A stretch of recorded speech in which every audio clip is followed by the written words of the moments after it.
사랑하는 성도 여러분, 어제 하루도 주의 은혜 가운데 평안하셨습니까? 2020년 10월 8일 목요일 아침 매일 성경 말씀 묵상 시간입니다. 다 같이 사도신경으로 신앙 고백하며 오늘 말씀 묵상 시간 함께 시작하겠습니다. 나는 전능하신 아버지 하나님, 천지의 창조주를 믿습니다. 나는 그의 유일하신 아들 우리 주 예수 그리스도를 믿습니다. 그는 성령으로 잉태되어 동정녀 마리아에게서 나시고 본디오 빌라도에게 고난을 받아 십자가에 못 박혀 죽으시고 장사된 지 사흘 만에 죽은 자 가운데서 다시 살아나셨으며 하늘에 오르시어 전능하신 아버지 하나님 우편에 앉아 계시다가 거기로부터 살아있는 자와 죽은 자를 심판하러 오십니다. 나는 성령을 믿으며 거룩한 공교회와 성도의 교제와 죄를 용서받는 것과 몸의 부활과 영생을 믿습니다. 아멘. 오늘 우리 함께 읽을 기록된 하나님 말씀은 에스겔 제45장 1절에서 17절까지의 말씀입니다. 구약 1224쪽경에 있는 에스겔서 제45장 1절에서 오늘은 17절까지의 말씀 함께 묵상하겠습니다. 너희는 제비 뽑아 땅을 나누어 기업으로 삼을 때에 한 구역을 거룩한 땅으로 삼아 여호와께 예물로 드릴지니 그 길이는 25,000척이요 너비는 10,000척이라. 그 구역 안 전부가 거룩하리라. 그 중에서 성소에 속할 땅은 길이가 500척이요 너비가 500척이니 네모가 반듯하며 그 외에 사방 50척으로 전원이 되게 하되 이 측량한 가운데에서 길이는 25,000척을 너비는 10,000척을 측량하고 그 안에 성소를 둘지니 지극히 거룩한 곳이요 그곳은 성소에서 수종드는 제사장들 곧 하나님께 가까이 나아가서 수종드는 자들에게 주는 거룩한 땅이니 그들이 집을 지을 땅이며 성소를 위한 거룩한 곳이라. 또 길이는 25,000척을 너비는 10,000척을 측량하여 성전에서 수종드는 레위 사람에게 돌려 그들의 거주지를 삼아 마을 20을 세우게 하고 구별한 거룩한 구역 옆에 너비는 5,000척을 길이는 25,000척을 측량하여 성읍의 기지로 삼아 이스라엘 온 족속에게 돌리고 드린 거룩한 구역과 성읍의 기지된 땅의 좌우편 곧 드린 거룩한 구역의 옆과 성읍의 기지 옆의 땅을 왕에게 돌리되 서쪽으로 향하여 서쪽 국경까지와 동쪽으로 향하여 동쪽 국경까지니 그 길이가 구역 하나와 서로 같을지니라. 이 땅을 왕에게 돌려 이스라엘 가운데 기업으로 삼게 하면 나의 왕들이 다시는 내 백성을 압제하지 아니하리라. 그 나머지 땅은 이스라엘 족속에게 그 지파대로 줄지니라. 주 여호와께서 이같이 말씀하셨니라. 이스라엘의 통치자들아 너희에게 만족하니라. 너희는 포악과 겁탈을 제거하여 버리고 정의와 공의를 행하여 내 백성에게 속여 빼앗는 것을 그칠지니라. 주 여호와의 말씀이니라. 너희는 공정한 저울과 공정한 에바와 공정한 밭을 쓸지니 에바와 밭은 그 용량을 동일하게 하되 호멜의 용량을 따라 밭은 10분의 1 호멜을 담게 하고 에바도 10분의 1 호멜을 담게 할 것이며 세겔은 20계라니 20세겔과 25세겔과 15세겔로 너희 마네가 되게 하라. 너희가 마땅히 드릴 예물은 이러하니 밀 한 호멜에서는 6분의 1 에바를 드리고 보리 한 호멜에서도 6분의 1 에바를 드리며 기름은 정한 규례대로 한 고루에서 10분의 1 밭을 드릴지니 기름의 밭으로 말하면 한 고루는 10밭 곧 한 호멜이며 10밭은 한 호멜이라. 또 이스라엘의 윤택한 초장의 가축대 200마리에서는 어린 양 1마리를 드릴 것이니라. 백성을 속죄하기 위하여 이것들을 소제와 번제와 감사제물로 삼을지니라. 주 여호와의 말씀이니라. 이 땅 모든 백성은 이 예물을 이스라엘의 군주에게 드리고 군주의 본부는 번제와 소제와 전제를 명절과 초하루와 안식일과 이스라엘 족속의 모든 정한 명절에 갖추는 것이니 이스라엘 족속을 속죄하기 위하여 이 속죄제와 소제와 번제와 감사 제물을 갖출지니라. 아멘. 44장의 내용을 두 가지로 정리해 볼 수 있겠습니다. 첫째로 하나님께서 성전에 입장하실 때 이용하셨던 동쪽 문이 어제는 굳게 닫혀 있었습니다. 그 이유는 동문에 새겨진 그 거룩함과 순결함이 깨끗한 마음을 갖고 있지 않은 사람들에 의해서 더럽혀지는 것을 하나님께서는 원하시지 않으셨기 때문입니다. 또 동쪽 출입문을 스스로 굳게 닫아버리심으로써 하나님께서는 다시는 이스라엘을 떠나시지 않으시겠다라고 하는 약속이 결코 허황된 말이 아니라는 것을 사람들에게 증거하시기 위해서였을 것입니다. 둘째로 어제 44장에서 우리는 새롭게 세워질 예루살렘 성전에서 사독의 후손들에게만 제사장 직분을 감당할 수 있다라고 하나님께서 말씀하신 것을 보고 들었습니다. 사독의 자손들만이 예루살렘이 멸망하기 직전까지 하나님께서 맡겨주신 그 제사장의 직분을 잘 감당해왔기 때문이었습니다.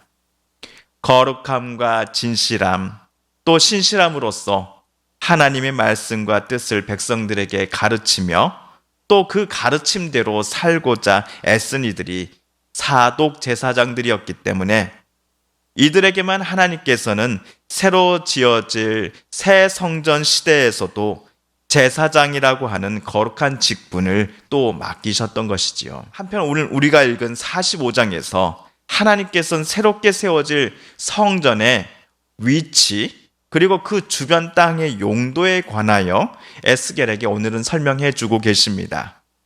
먼저 45장 1절을 다시 읽어보겠습니다. 너희는 제비뽑아 땅을 나누어 기업으로 삼을 때에 한 구역을 너희 거룩한 땅으로 삼아 여호와께 예물로 드릴지니 그 길이는 25,000척이요 너비는 10,000척이라. 그 구역 안 전부가 거룩하리라. 제비뽑기는 출애굽한 이스라엘 자손이 약속의 땅을 각 지파별로 배분할 때에 사용했던 방법입니다. 제비뽑기에는 힘의 논리가 작용하지 않습니다. 힘이 세고 강한 지파라고 하여서 무조건 좋은 땅을 차지할 수 있는 구조가 아닙니다. 그렇게 제비뽑기로 땅을 나눌 때에는 사람의 의지나 뜻, 또 얼마나 많은 돈을, 힘을 가졌는지의 여부가 아니라 오직 하나님께서 각 지파에게 알맞은 땅을 배분해 주실 것에 대한 신뢰가, 믿음이 깔려 있습니다. 바벨론으로 포로로 끌려간 이들이 해방되어서 고국 땅으로 되돌아올 때에 과거 출애굽 때처럼 각 지파별로 땅을 나누어 살아가야 합니다. 이때도 마찬가지로 하나님께서는 제비뽑기를 통해 땅을 분배할 것을 에스겔에게 지시하십니다.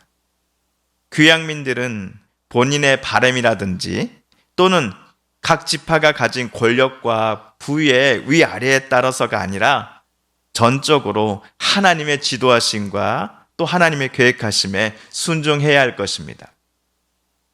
그런데 제비뽑기를 통해 포로에서 되돌아온 이들이 각 지파의 장이 뽑은 땅에 살게 된다라는 점은 중요한 교훈을 담고 있다라는 사실을 우리는 잊어서는 안 됩니다. 하나님께서 제비뽑기라는 방법을 통해 생명의 근원인 땅에다가 집을 짓고 살 수 있는 권리를 모든 이들에게 보장해 주고 계시기 때문입니다. 가난하고 힘없는 이라고 할지라도 땅을 배분받지 못할 사람은 아무도 없습니다. 어느 누구도 하나님 보시기에 필요 없는 사람, 또 쓸데없는 사람은 없기 때문입니다. 모두가 하나님 앞에서 소중하고 존귀한 존재들이기 때문입니다. 마태복음 6장 30절에서 오늘 있다가 내일 아궁이에 던져지는 들풀도 하나님께서 이렇게 입히시거든 하물며 너희일까 보냐 믿음이 작은 자들아 라고 말씀하시는 우리 주님의 말씀을 우리는 기억해야 할 것입니다. 그런데 귀양민들이 지파별로 살아갈 땅을 배분받기에 앞서서 예루살렘에서 특별히 네 곳을 따로 떼어놓으라고 하나님 오늘 지시하시지요. 첫 번째 장소는 성전이 위치할 땅입니다. 이 성전이 자리 잡을 땅이 특별히 따로 떼어놓은 네 곳 중에서도 중심을 한가운데를 차지하고 있습니다. 3절입니다. 이 측량한 가운데서 길이는 2만 5천 척을 너비는 만 척을 측량하고 그 안에 성소를 둘지니 지극히 거룩한 곳이요. 성전이 위치할 땅으로 배정된 땅은 길이가 2만 5천 척, 너비가 만 척이라고 합니다. 요즘 단위로는 예루살렘에서 가로가 13km, 세로가 10.6km입니다. 이 땅의 중심에는 가로, 세로의 길이가 각각 500척인 정사각형의 성전이 들어서게 될 것입니다. 500척은 약 166m에 해당합니다. 성전을 따로 떼어놓은 이 땅에는 성소에서 수종들, 제사장들이 머무를 집도 함께 지어질 것입니다. 두 번째로 따로 떼어놓으라 하는 땅은 성전에서 제사장들에게 수종드는 레위인들을 위한 땅입니다. 5절이지요. 또 길이는 2만 5천 척을 너비는 만 척을 측량하여 성전에서 수종드는 레위 사람에게 돌려 그들의 거주지를 삼아 마을 20을 세우게 하고 레위인들의 성읍이 들어설 땅의 길이 너비는 성전이 들어설 땅의 길이 너비와 모두 동일합니다. 자, 세 번째로 따로 떼어놓을 땅은 성읍, 일반 사람들이 살아갈 성읍이 들어설 곳입니다. 6절입니다. 구별한 거룩한 구역 옆에 너비는 5천 척을 길이는 2만 5천 척을 측량하여 성읍의 기지로 삼아 이스라엘 온 족속에게 돌리고 에스겔 48장 35절 우리가 나중에 보게 되면요. 이 세 번째 땅에 세워질 성읍의 이름이 여호와 삼마라고 쓰여져 있습니다. 여호와께서 거기에 계신다라는 히브리어 단어입니다. 이 성읍을 위한 땅은 즉 여호와 삼마는 앞선 땅들과 길이는 같습니다. 반면 너비는 5천 척으로 앞 두 땅에 비해 절반 크기입니다. 자, 마지막 네 번째로 따로 떼어 놓아야 할 땅은 통치자 왕을 위한 땅입니다. 앞에서 성전이 세워질 곳, 또 레위인의 성읍이 지어질 곳, 마을 성읍 여호와 삼마라는 그 마을이 있을 곳을 제외하고는 좌우 양옆에 왕이 차지할 땅이 배정됩니다. 그리고 왕이 갖고 난 나머지 땅을 이제 나머지 지파들, 12지파들이 각각 나눠 갖게 되는 것이지요. 자, 그런데 왕이 차지할 땅이 꼭 있어야 되는 이유를 하나님께서 8절에서 말씀해 주고 계십니다. 이 땅을 왕에게 돌려 이스라엘 가운데 기업으로 삼게 하면 나의 왕들이 다시는 내 백성을 압제하지 아니하리라. 그 나머지 땅은 이스라엘 족속에게 그 지파대로 줄지니라. 주 여호와께서 이같이 말씀하셨니라. 이스라엘의 통치자들아, 너희에게 만족하니라. 너희는 포악과 겁탈을 제거하여 버리고 정의와 공의를 행하여 내 백성에게 속여 빼앗는 것을 그칠지니라. 주 여호와의 말씀이니라. 과거의 예루살렘의 왕들은 백성들을 압제해 왔습니다. 이스라엘에서 대부분의 왕들은 자기가 가진 것으로 만족하지 않고 더 많이 가지고자 왕이라는 권력을 이용해서 백성들의 것을 빼앗거나 심지어 그들을 죽이기까지도 하였습니다. 그러나 해방을 맞이하여 포로민들이 고국 땅으로 되돌아오고 새로운 성전 시대가 열릴 때에 세워질 왕들은 오로지 하나님께서 원하시는 정의와 공의만을 행하는 왕이 되어야 할 것입니다. 이때에도 하나님께서는 왕이라는 제도를 인정해 주시기는 합니다. 게다가 그들에게 땅도 허락해 주실 것입니다. 그러나 왕에게 주어진 땅에 만족하지 않고 다른 이들 또는 지파에게 배분된 땅을 자기 것으로 삼으려고 하는 시도를 하나님께서는 절대로 용납하지 않으신다 합니다. 오늘 16절과 17절은 새 시대의 이스라엘 왕들에게 내리시는 하나님의 명령입니다. 이 땅 모든 백성은 이 예물을 이스라엘의 군주에게 드리고 군주의 본분은 번제와 소제와 전제를 명절과 초하루와 안식일과 이스라엘 족속의 모든 정한 명절에 갖추는 것이니 이스라엘 족속을 속죄하기 위하여 이 속죄제와 소제와 번제와 감사 제물을 갖출지니라. 새로운 시대의 왕은 이스라엘의 각종 절기와 명절 때마다 하나님 앞에 제사로 바칠 제물들을 충분히 공급해 줌으로써 이스라엘 모든 사람들이 하나님 앞에 제사를 드리고 속죄함을 받아 다시금 하나님 뜻대로 살아갈 기회를 제공해야 할 의무를 하나님께로부터 부여받은 사람들이 됩니다. 과거 시대의 왕들이 하나님보다도 자신을 더 높이 올려놓고서는 악함과 교만 그리고 살인을 서슴지 않고 행했던 일들을 새 시대의 왕들은 절대로 따라해서는 안 될 것입니다. 오직 하나님만을 두려움과 겸손함으로 예배드리되 하나님의 뜻에 따라 백성들을 잘 보살피고 정치를 하며 행정을 하며 정직함과 진실함으로 재판해야 할 것입니다. 하나님의 오늘 이 말씀을 오늘날 우리나라의 정치인들이 또한 판사, 검사들이 반드시 귀 담아 들어야 하지 않을까 싶습니다. 사랑하는 성도 여러분, 오늘 말씀 묵상을 통하여 하나님께서 저와 여러분에게 주신 말씀 또 도전과 응원의 말씀을 기억하며 이 시간 우리 함께 기도드리길 원합니다. 또한 우리 성도님들과 가족들 중에 하나님의 고쳐주심과 또 일으켜 세워주심을 놓고 간절히 기도하는 분들이 계십니다. 그분들의 이름을 부르며 이 시간 우리 함께 기도드리십시다.